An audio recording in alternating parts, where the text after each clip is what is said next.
So here we go. So we're now moving forward in our wise Judaism. So just an interesting thing is, so now we're getting more to like the relationships, the more complex aspects of Judaism. We're going to punctuate this with the whys that relate to the Yom Tovim. But in the meantime, we're going through today is engagement and marriage. So some of the whys, and there's so many interesting customs which are surrounding these things. So let's just start at the beginning. Is engagement a thing in Judaism? Right? I'm sorry, this is an engagement day. Is engagement a thing in Judaism? And the truth is the Torah does talk about a process called erusin. The Torah talks about a na'ara hamarasa. What is erusin? So this is understood as the first mission in Kiddushin describes, this is a stage of what's technically called betrothal. Ask any kid what a betrothal is, because I'm trying to talk about them with tefillin. So translate that, betrothal. Do you know what that is? No idea. Right? So betrothal is some degree of commitment, bilateral commitment to each other. That's what it seems to be. And in yesteryear, the way it used to work was betrothal, erusin, would take place when a couple agreed, or rather, the parents of the couple, who are much more mature about this, agreed that this should go forward, and a betrothal happens, and then they actually go back to their own houses, and for a year, they wait and they prepare themselves financially, emotionally, each themselves, to be able to get married. And then the marriage is called nisu'in. That's when they start living together. That takes place 12 months later. That's the way it was for many, many, many centuries. Today, what we've done is we've kind of put the two processes together. So your average chuppah ceremony actually has both together.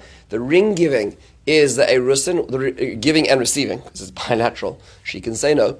It's a commitment both ways. Is at that point in time is the erusin.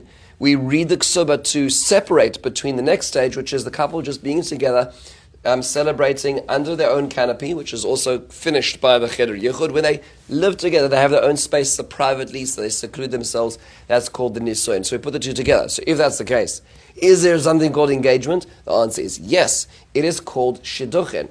That does not mean finding a shidduch. The Gemara talks about this. The Gemara explains that Rav was critical about people who did a number of practices. One of the practices was a person who's makadesh b'shuka, a person who betroths a couple performs a erusin in the marketplace. It's not appropriate. This is an intimate ceremony to go and get so to speak. The betrothal in the marketplace is inappropriate. And he also says ba'al demakadesh b'loy shiduche. A person who gets engaged or gets betrothed without shidduche. What's shidduche? Rashi explains that it means to say is some sort of initial agreement between the two of them. Do you want to get married? I do want to get married. Let's start working. So there was a preceding stage called shidduche, which was before the actual betrothal took place. And Rav said it's inappropriate just to sort of jump straight to the betrothal. Today, our betrothal, our erusin and nisuim are under the chuppah, but our shidduche is really where the engagement is, which is kind of that agreement where they kind of, before even any actual commitment is made, they're saying we're in this, we're going towards this. That's where what engagement is itself. It is also the opportunity. Yeah, Shechaya. What about Tanaim? Oh, exactly. So in Jewish tradition, that is the time in the shidduche when the Tanaim were signed. So in the old days, before it became an expensive affair of everybody driving around from the whole world to come and to an engagement party, right? The way it would work, it was a much smaller affair. It was the two families would sit down together and they would have a meal. They would have a sit-down meal together. And what would happen is it would be lots of mazel tovs, but at that meal, then they would sit down and they would work out the financials. And they would say, look, there's going to be a little bit of music. There's going to be a little bit of herring at the wedding, and who's going to pay for the herring and the and the couples, So the point is that so the point is that that's when it was, and they would sign on that. That signature was called the Tanaim. That was called the Tanaim, where it literally means the agreements, the conditions they make about getting to the wedding. And so this shidduche time was this, what we call engagement, was in fact the period of agreement. Which questions then, why is it there's an engagement ring? And the answer is because that's what the secular world does. The engagement ring is not necessarily, it is possible to get engaged without the ring. And cubic zirconium is also allowed. The notion of this diamond ring is very much a secular custom. And it's and it's all wonderful and nice, but it's not a necessary component. It's being part of culture, but it's not. Yeah. Shiva World added the bracelet. Yeah, of course, the tennis bracelet and the watch later on and all the things. And it's like, and by the way, they also have protocols about who's paying for all of this as well. It's like, it has to be at least $7,000 or whatever. It's ridiculous. The cost of the stranglers. So it's a ridiculous business today. But nonetheless, we can be thankful that if you're not part of that ridiculous game. So, but the Master, it was supposed to be a simple occasion where two families sat together and figured out how to plan what the most important thing is, the wedding and marriage, which is the more significant. Now, what about so there's a custom for a couple not to see each other for the week of the wedding. People take this very seriously. So is this something? Why is this? So the truth is, if you look in the Mishnah, it's not there. If you look in the Gemara, it's not there. If you look in the Rishonim, it's not there. Look in the Shulchan Aruch, it's not there.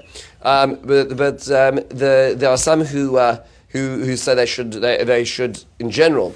There are those who say it's a good idea for engaged couples not to overly spend time with each other. It's not a great idea. Sort of like with a person you want to spend the rest of your life with, but there's certain boundaries. It's hard. So limit that space. Nonetheless, in many Orthodox circles, that's not the case in terms of the amount of limitation. Not to see each other at all. In the Hasidic worlds, they don't see each other at all. But be it as it may, the 7 days before the chuppah it is talked about. Rav Forst actually in his book, in the Laws of Niddah, talks about this, and he says that there is no specific halachic background to it. He said it is a good idea, and you see it mentioned in the later day. It's not a bad idea for them to sit and take a moment to actually reflect, not in the presence of each other, and anticipate, and it's a beautiful thing. However, in Rabbi Aryeh Kaplan's book called Made in Heaven, which has got an excellent book on marriage, it's very worthwhile for anybody who's getting married. Just he goes through all the customs and the sources. So in his book, he points out that, of course, if there's going to be something about wedding preparations, let's say the day of your wedding is a snowstorm, and they need to speak to each other to figure this out, they should speak to each other, right? Because this is on a very, very low level of custom in terms of custom. So this is not something we should make or break. Yes, Yossi. So, but why doesn't Tirchet Tzibur, the fact that it takes so long after the chuppah because of pictures and everything, it ruins half of the wedding? I don't know. People can't dance for it. Yeah, I don't know. It seems to be that's the custom, and some people do the pictures together beforehand as well. I don't know. It's a beautiful thing for anybody who's got married with a 7-day separation. It's actually a really beautiful thing. It really is. The Bedekin is so special. But yeah, I agree. One should not dray around afterwards as well to waste the time. But I hear you. You should know in other countries like South Africa and England, the chuppah is at one time and the whole community is invited. And much later is the in a different location is the Fesura, and not everybody's invited to that. It's a completely different protocol, and so just like in America, it's all like pushed together, and everybody's like, but like it's not that way in the rest of the world, Anyway, what about this business of not being alone the day of the chuppah? So there's a shomer or a shomeres the day of the chuppah. So this actually is talked about. Interesting enough, this is founded that there's a few places for this. The Pirkei de Rabbi Eliezer says it describes HaKadosh Baruch Hu. It describes his malachim going and accompanying people. Well, kamoy royin hamshamrim es hachuppos. The Pirkei de Rabbi Eliezer says that he sends his shepherds, so to speak, to protect those going to the chuppah, which is really, really fascinating. In addition, the Gemara tells us in Brachos that there are gimel tzrichim shimur, that there are 3 people who require shimur, and a 4th one is added as well. But one of them is a chasan. Yom Chapasa is that a person getting married. Why is that? So interesting. Rav Luria in his footnotes on the Pirkei de Rabbi Eliezer explains that whenever you're about to engage in an incredibly life-changing moment, there's a lot of spiritual resistance to this because this is a very positive spiritual step, and as a function of that, there's a kitrug. And so Shmira helps a person, so to speak, be protected from any form of kitrug, which could come in many forms. It doesn't mean a person is necessarily in danger, but it means that a person is doing something which is slightly risky. There is more of a chance of it not going well, which is why shimur is required, which is why you usually see a chasna kala accompanied by a best friend or a sibling on the day of their chuppah, and that is a founded minhag as well. Why is it they fast on the wedding day? So this as well, somebody once said to me is the young men of today and women are like toilet paper, right? Like very, very, very, very, not able to manage too much today, right? Very fragile, right? But so fasting was something everybody could do. But nonetheless, this is a reneg. There's a few reasons that are talked about. One is is that we know that the day of the wedding is like a Yom Kippur, which is why there's vidui done after there's vidui done at the mincha of before a wedding. And the reason for that, by the way, is that it describes that three people have mechila on all of their sins: a king on the day of coronation, a person who's sick who gets healed, and a person and a chassan and a kala. And the reason for that is all of those people have an expansion of their horizons. We all know, if you've ever been sick, you just don't have energy to deal with other people, right? You just don't have the energy to be, the silly comments that people have and the how are yous and the superficial conversations. You don't have space for that. And when you heal, suddenly you have more energy to deal with the humdrum, the holach yalech of the world. And that's why there's an expansion of self. Similarly, when a person is coronated as a king, so he turns from, John, the citizen, to King John, right? And now suddenly when he says I, he really means we. And if he just tweets ridiculous things, all the rest of the world leaders say, is that a world leader? So this is like, there is a responsibility that comes with the office. And similarly, when a person gets married, suddenly when they say I, they don't mean I anymore, they mean we. They can't just say, I'm going out with the guys tonight, because that you don't do that when you get married. You ask for permission to do that. So if that's the case, at that transition point, there's a shift in terms of what's called identity. And at that point in time, there's a kapara which is afforded, and that's reflected in the fact that there's a fast and there's vidui on that day as well. However, it is also another reason, is a very practical reason, and that is you should not be drunk for your wedding. Right? Now, you say this is so obvious. Go into the secular world and read a little bit about bachelor parties and see how the secular world celebrates these kinds of occasions. It's not very pretty, right? And we do not want the wedding, which is a very serious commitment. It's the commitment for the rest of a person's life, ostensibly, for a person to get there and not be able to stand straight. Just not appropriate. So don't eat or drink, and we've solved the problem, right? And that's one of the reasons as well. And another idea is to disassociate from the physical as they enter their relationship, which is a really fascinating idea, which makes a lot of sense. Meaning, the relationship is not meant to be, right, this is the mammal world, and here's a couple getting together to reproduce. This is much more the spiritual connection that's supposed to be here. So let's think about living without just stuffing one's face necessarily as well.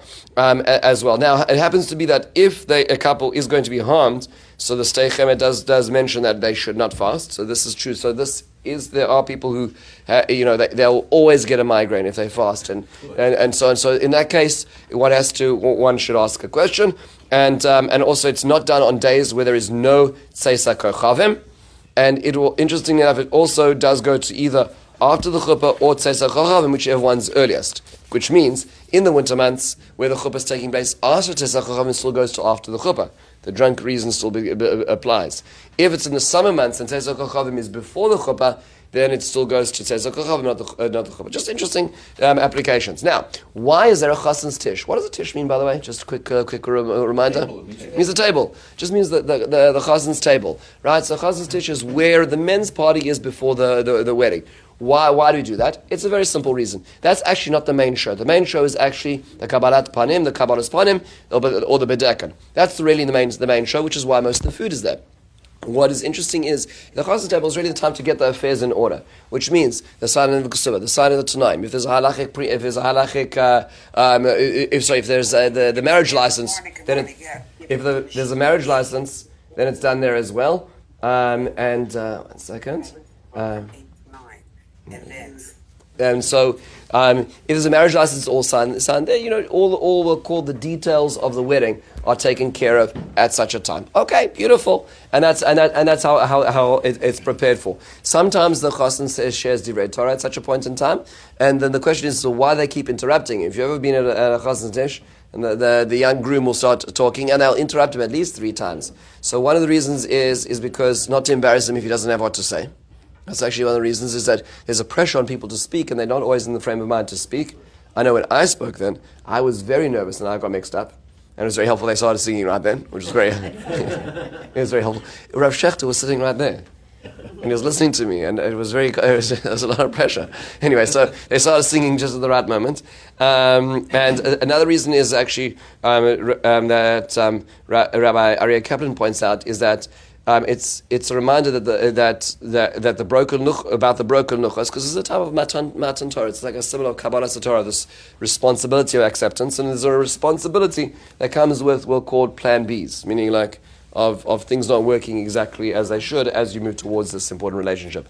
Why is the bedekan? The bedekan actually is the most important part. This is talked about specifically. This is a description. There's a description of the bride being surrounded. Right, the bride being surrounded should be on a cathedra, which means a throne, which is why they have this beautiful ornate chair with family around her, friends around her. That is talked about already at the times of the Mishnah. And this is a time where she receives brachot, where people come to her. This is really what it's about. She is the focus of attention. The chasan's tish is really sort of just the dealing with all the technical documents while preparing. That's where the bedekan is as well. Why is it that when the bedekan actually happens, which is again it's a Yiddish word, it's and even the English word is very similar to bedek, right? It has that German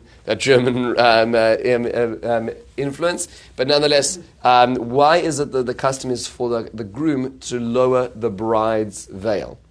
Why is that the case? So there's a few reasons for this. One is that first thing, it's important to remember that there's two veils. I always tell the grooms this, is that there's two veils. You're not pulling the train, you're pulling the veil, right? It's very confusing if men do not know about women's accessories, right? So they, just trying to pull this whole thing over. It's no, just the veil.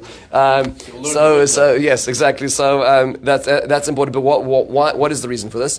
Some suggest that this is an act of intimacy, right? You don't dress somebody you're not in a very close relationship with. That's completely inappropriate. At the kiddush to go over to somebody else's spouse and adjust their wardrobe. That's very inappropriate.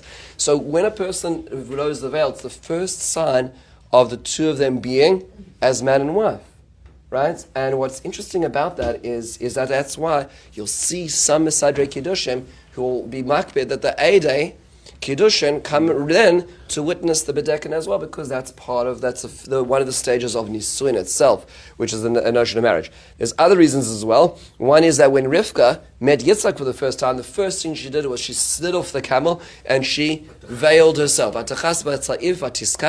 She covered herself as a sense of modesty and humility at this point in time. That's one reason. Another reason is because Yaakov Avinu, in his marriage to Rachel, or he thought it was Rachel, but it wasn't Rachel. And so that's why. Now I just want like a little addendum on this, and I always mention this, but I think it's so profound, is that it's the opposite way you're doing it. If the whole point over here was about knowing who the bride is, then you should take the veil off. It's the wrong way around. Meaning, and especially, with the Chabad veils, it could be your mother-in-law, right?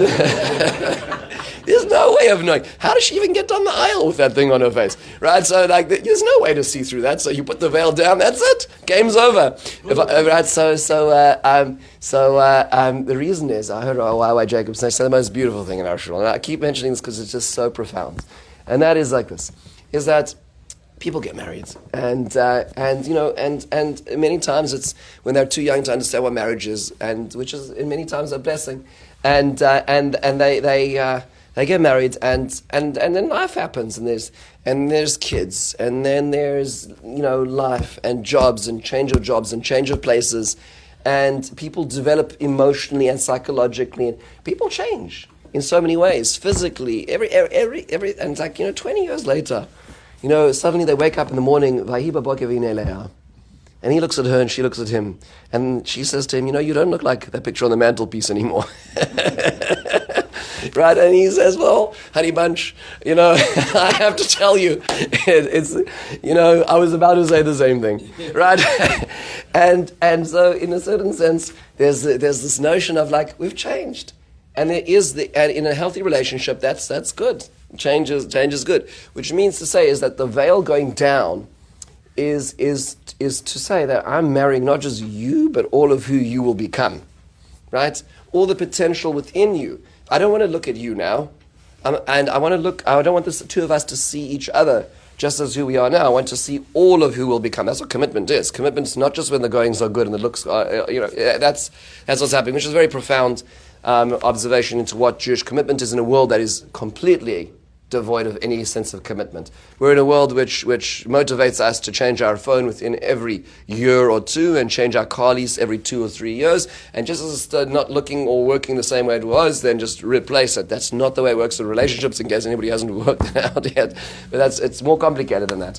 So that's the Bedekin relates to that as well. Now, why? In that case, it's important to unbedek before he says harayah. Well, by the way, which is what the custom is in many places.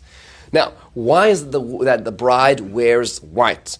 So this is actually this is also related to the chassan wearing the kitzel, which means they're both in white. One of this is to commemorate purity. This is purity without any stains, as long as the Messiah Kedushin doesn't drop any wine on the dress, right? I remember Rabbi J.J. Shechter was talking about how it's very important to always use white wine, and he was talking about the first time he was Messiah Kedushin, he was holding the cup under the chuppah, and a little bit went onto her dress, and it was red wine, and the father said, "Is this your first time?"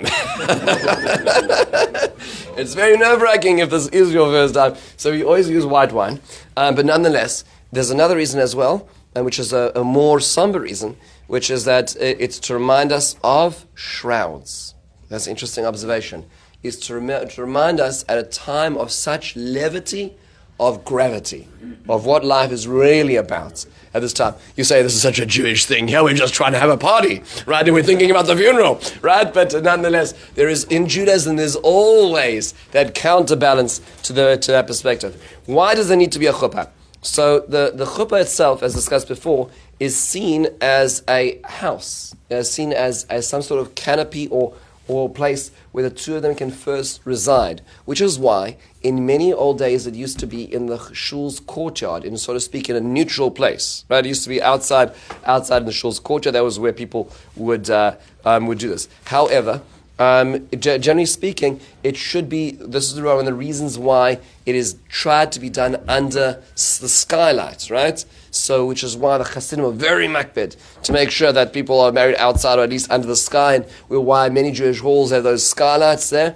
I remember that when we were looking at wedding halls, one of the wedding halls we looked at was in Borough Park, Williamsburg. I don't remember which one, and it was Vayoel Moshe.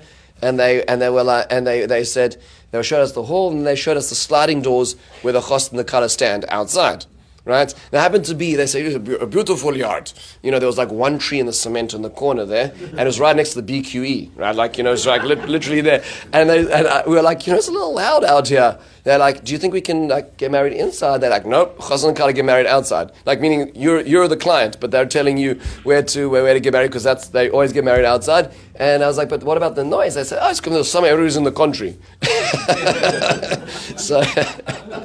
So nonetheless, okay. This is, it all works out. It all works out. But nonetheless, it's supposed to be outside. It's supposed to be outside. There's an element of being tachas kanfei hashamayim. Of starting in the sense of purity. It also emphasizes the fact that it's a house. It's their own house as well. Why is it that people stand at the chuppah? So when the chas and the kala come in again, this is an interesting point. I don't believe this is a Jewish point. I know that there are those who say that, there's a Berheitev who says that it's because a chassan is dom lemelech, and a kala is dom lemalka. I know that, but I would suggest that's why if you go to a wedding outside of America, you will see in Israel, in England, in South Africa, people all stand the entire ceremony. There's no chairs. You stand the entire ceremony. The notion of sitting and standing up, watch or any movie which has a Christian wedding in it. And that's exactly what they do.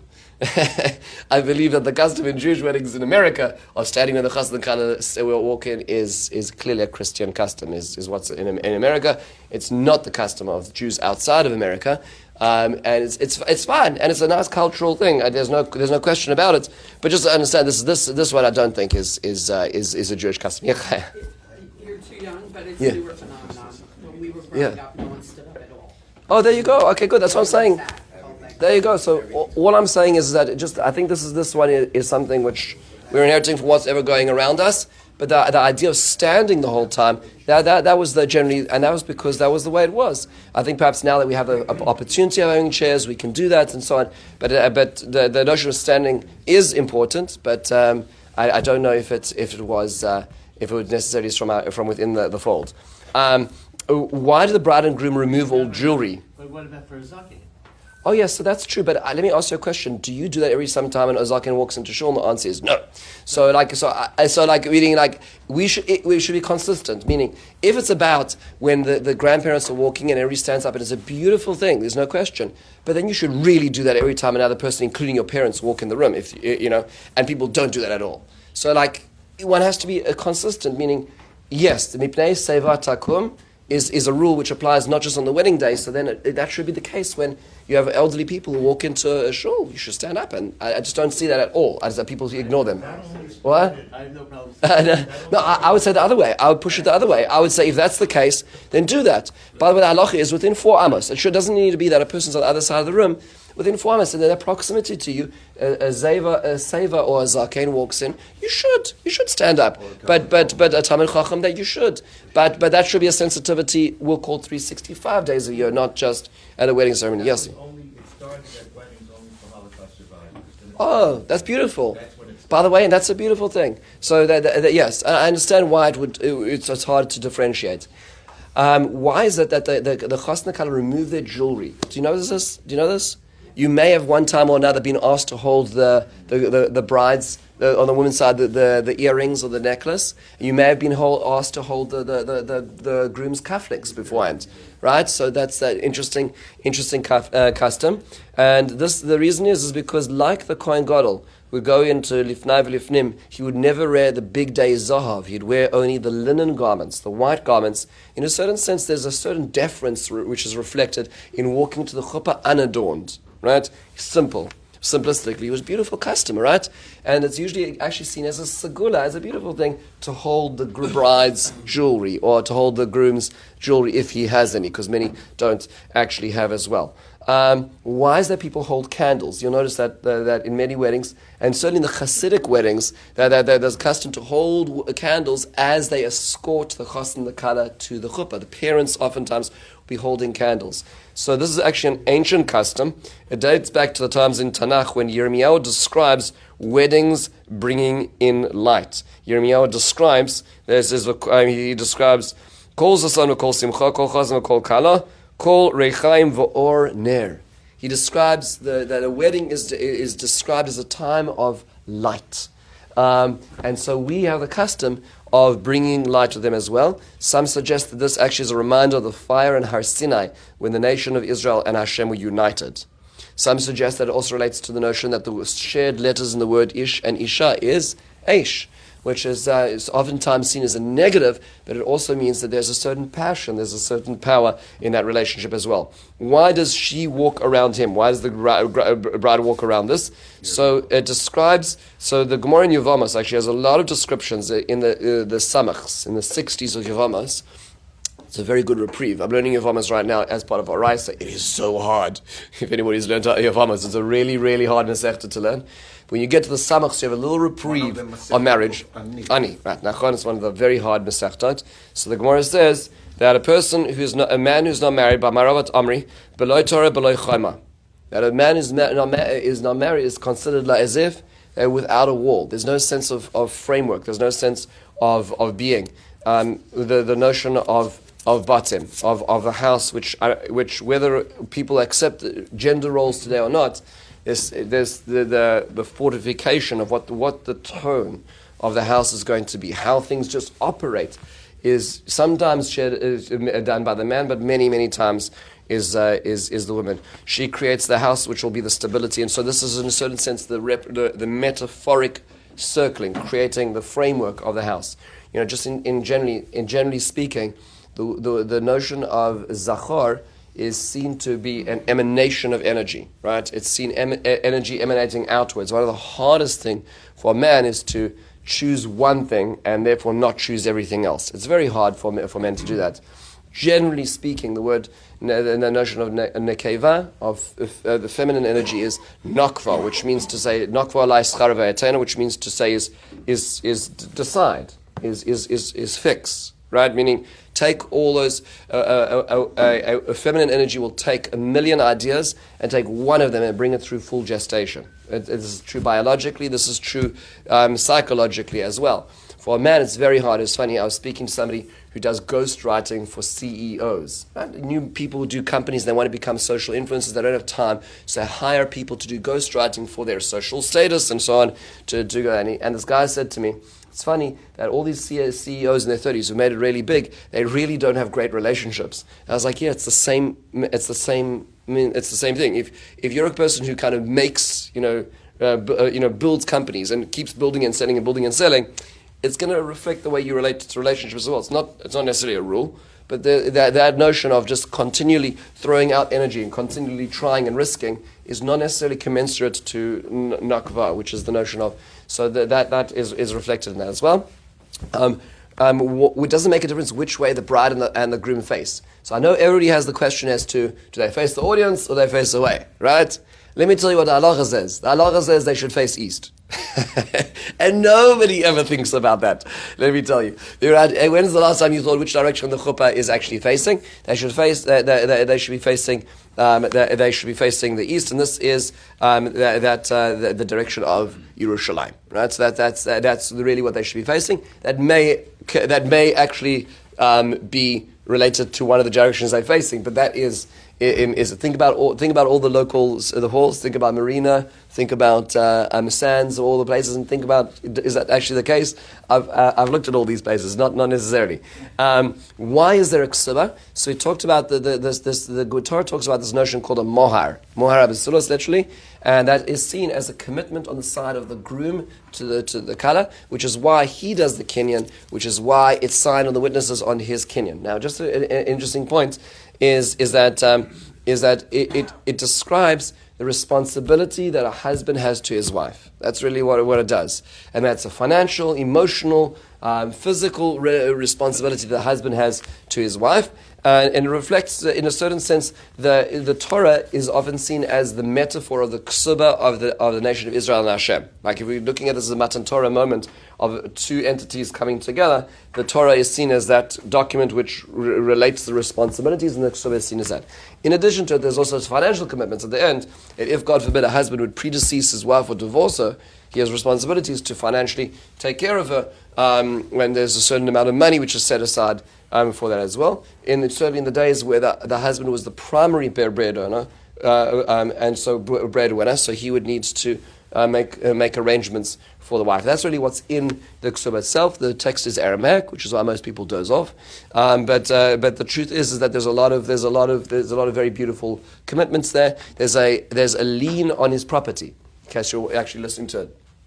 It means to say is that he's placing a lien on the assets he has and the assets he's going to buy in the future. That's a pretty amazing concept, which means that let's say he claims bankruptcy at such a point, at divorce, which happens all the time, unfortunately, as husbands drag their wives in divorce through the dirt. But let's say he claims, not in all cases, but it just unfortunately, these are when one sees this enough, so there's a lien on his assets, which means to say there's a responsibility of what he has to pay out in these cases. Now, why is the red of the chuppah? So the red of the chuppah to actually provide a break between the kiddushin and nisuim, and also it's kind of a reminder, like what's this all about, right? This is not just fun and games. So there's a responsibility as well. It's actually supposed to belong to the kala, which means that the chassan gives it to the kala, a groom to bride, and then the bride usually gives it to mom, and she puts it somewhere safe till after the wedding, but she should always know where that is, because the relationship is only allowed to occur if, in fact, there is a ksuba which ratifies the responsibility as well. Now, why are there show brachos under the chuppah? Like, why do we need it right then? So this is also part of the Nisuim. So it commemorates what the 7 chuppahs Hashem made for Adam and Chava at their marriage. There's a medrash which describes like Kosh Baruch Hu making 7 canopies or 7 festivities with them. So that's made, so to speak, under the chuppah as well. And it's also, in a certain sense, that first meal together in their own house, under their own canopy, interestingly enough, right? Why is that we mention Yerushalayim at the end of the chuppah? And this actually goes back to a Gemara in Brachos, which describes that at the times of great mirth, people get carried away. They it gets too frivolous. And it describes, in fact, that there was one wedding that ever happened, and one of the Amoraim it describes Rav Ashi would come to this wedding, and he saw people were just getting a little carried away, and so what he did was he took a vessel and he smashed it on the floor, and he was woke up, and he said, folks, let's just calm down. So it's sort of bringing back the fact that we're not in a redeemed world. There's a lot of complications right now. So therefore, it puts that into perspective as well. Also, quoting from Tehillim Kuf Lamed Zayin, Im Lo Ya'ales Yerushalayim Al Rosh Simchasi, that I need to elevate Yerushalayim to the top of my simcha. This is the top of your simcha. This moment in time is the moment of the top of the simcha, which is why the ashes are placed in the agreement's head as well. Why is there a cheder yichud? So this is, I remember the first wedding I did do. It was actually in Gotham Hall. It was great. The Cheder Yichud was I think we went past the vault. That's the big circular safe. I was wondering if that was the Cheder Yichud. It was very safe. It was really a beautiful place because it was an old bank, right? And now it's a wedding hall, and there's lots of dinners which are done there as well. But after the chuppah, somebody said to me, "Aren't you supposed to be going to the Cheder Yichud?" I'm like, "You're right." Because the first thing you need to do is make sure that the Cheder Yichud is taken care of. Why is there a Cheder Yichud? So this is the first time that really a young man and a young woman are not allowed to be secluded with themselves until they're married. That's just the way it works. They're not allowed to be totally alone with each other. It's a gather. It's a shmira for arayas, immorality, and this is the first time they're allowed to be there. And they should be there for 5-10 minutes, which is a period of seclusion, a period of time just by themselves, before they are able to, before they come out and do those photos, which they need to make sure that everybody else can enjoy the wedding. Where does the notion of the 7 days of feasting, right? So we have these Sheva Brachot. I think it's important to differentiate that there are 7 blessings, but there's also 7 days, right? So it happens to be those are 2 sets of 7. There are Sheva Brachot at every one of those 7 days, potentially. But that we call them Sheva Brachot, but there's actually 7 days of feasting on which there are 7 blessings. Where does that come from? So the 7 days actually already talk about Yaakov Avinu. When Yaakov Avinu marries Leah, and he says, wait a second, there's a little bit of a misunderstanding over here. So then he turns to Lavan in Parshas Vayetze, and Lavan says, Malay Shavu Azois, right? So I'm going to, we'll have another marriage. Right, we already still have the caterer on retainer. So we'll make another marriage, but we're going to wait 7 days, which means is that the wedding is seen as a celebration of 7 days. Similarly, if you want to go a little further in Tanakh, you go to Sefer Shoftim. You will see that Shimshon has Sheva Brachos. Apparently, it was the minhag in Gaza too.